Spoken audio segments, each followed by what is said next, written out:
19,000 కోట్లతో మెట్రో రెండో దశ మలిభాగమంట. ప్రభుత్వానికి చేరిన డిపిఆర్లు జేబీఎస్ మేడ్చల్, జేబీఎస్ షామీర్పేట్, శంషాబాద్ విమానాశ్రయం, ఫ్యూచర్ సిటీ మార్గాల్లో నిర్మాణమట.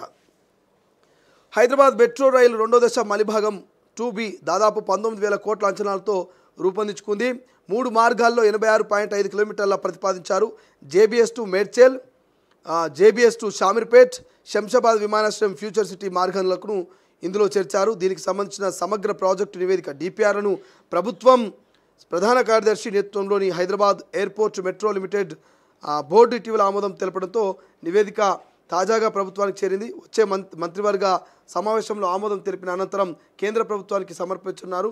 హకీంపేట్ రన్వే కింద నుంచి అలైన్మెంట్ 3 మార్గాలకు వేరువేరుగా డిపిఆర్ను సిద్ధం చేసినట్టు వార్త కనిపిస్తుంది. సో తెలంగాణలో మొదటి ఫేజ్ కింద మెట్రో మీ అందరికీ తెలిసిందే. ఇప్పటికీ చాలామంది మెట్రో సేవల్ని ఉపయోగించుకుంటున్నారు. ఏంది ఆ మెట్రో సేవలు అంటే ఇటు నాగోల్ టు అటు రాయదుర్గం కావచ్చు, ఇటు దీని పేరు ఎల్బీ నగర్ టు ఇటు మియాపూర్ కావచ్చు, ఇట్లా మధ్యలో ఎంజీబీఎస్ టు సికింద్రాబాద్, ఇట్లా చాలా రూట్లో ఇప్పటికే మొదటి ఫేజ్లో తిరుగుతూ ఉన్నారు. ఇక రెండో ఫేజ్లో ఈ మెట్రోకి సంబంధించినటువంటి రెండో ఫేజ్ కూడా డిపిఆర్కి సంబంధించి ప్రభుత్వానికి నివేదిక అందించిందట. మరి డిపిఆర్లో క్లియర్గా ఏం తెలుస్తుంది అంటే 19,000 కోట్ల రూపాయలతో మరి మెట్రో రెండో దశ మలిభాగం ఉండబోతున్నది. మరి ఎక్కడెక్కడ ఉండబోతుందా, మరి ఎక్కడెక్కడ ఉండబోతుందంటే ఒకటి జేబీఎస్ టు మేడ్చలు, ఇక జేబీఎస్ టు షామీర్పేట, ఇంకోటి శంషాబాద్ టు విమానాశ్రయం, ఫ్యూచర్ సిటీ అంటూ మొత్తం 4 రూట్లలో మనకు అనిపిస్తుంది. ఒకటి జేబీఎస్ టు మేడ్చల్ అట. మీ అందరికీ తెలుసు సికింద్రాబాద్ దగ్గరనే జేబీఎస్ ఉంటుంది. అక్కడ నుంచి మేడ్చల్ దాకా, మేడ్చల్కు చాలా కంపెనీస్ ఉంటాయి, అక్కడ ఆ మెట్రో అవసరమే. సో జేబీఎస్ టు మేడ్చల్, ఇంకోటి జేబీఎస్ టు షామీర్పేట, ఇటు ఈ 2 రూట్లు పోతాయి. ఇట్లా ఈ 2 ఒక వి షేప్లో జేబీఎస్ని టార్గెట్గా చేసుకొని, జేబీఎస్ని పాయింట్అవుట్ చేసుకొని ఒకటి మేడ్చల్ పోతే ఇంకొకటి షామీర్పేట పోతుంది.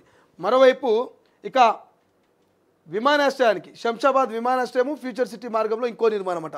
ఎంజీబీఎస్ నుంచి ఇటు శంషాబాద్ ఓల్డ్ సిటీ నుంచి శంషాబాదు, ఇక ఫ్యూచర్ సిటీకి 2 మార్గాలు పోయేటువంటి అవకాశం ఉంటుంది. చాలా ఎంజీబీఎస్ నుంచి విమానాశ్రయానికి చాలామంది ప్రయాణిస్తూ ఉంటారు. ఆ మధ్యలో ఉన్నటువంటి ఆరంగల్ కావచ్చు, పురాణపుల్ కావచ్చు, ఇలా చెప్పుకుంటూ పోతే శంషాబాద్ దాకా చాలా ప్లేస్లు, ఫలక్నామా కావచ్చు, ఓల్డ్ సిటీ నుంచి పోతే చాలా ప్లేస్లు చాలా బెనిఫిట్ అవుతుంది. కాబట్టి సో రెండవ దశ మెట్రోకి సంబంధించి మాత్రం డిపిఆర్లంతా కూడా ప్రభుత్వానికి చేరినట. ఈ డిపిఆర్లు చేరిన నేపథ్యంలో ఇక తాజాగా ప్రభుత్వానికి చేరింది కాబట్టి వచ్చే మంత్రివర్గ సమావేశంలో ఆమోదం తెలిపిన అనంతరం కేంద్ర ప్రభుత్వానికి సమర్పిస్తారట.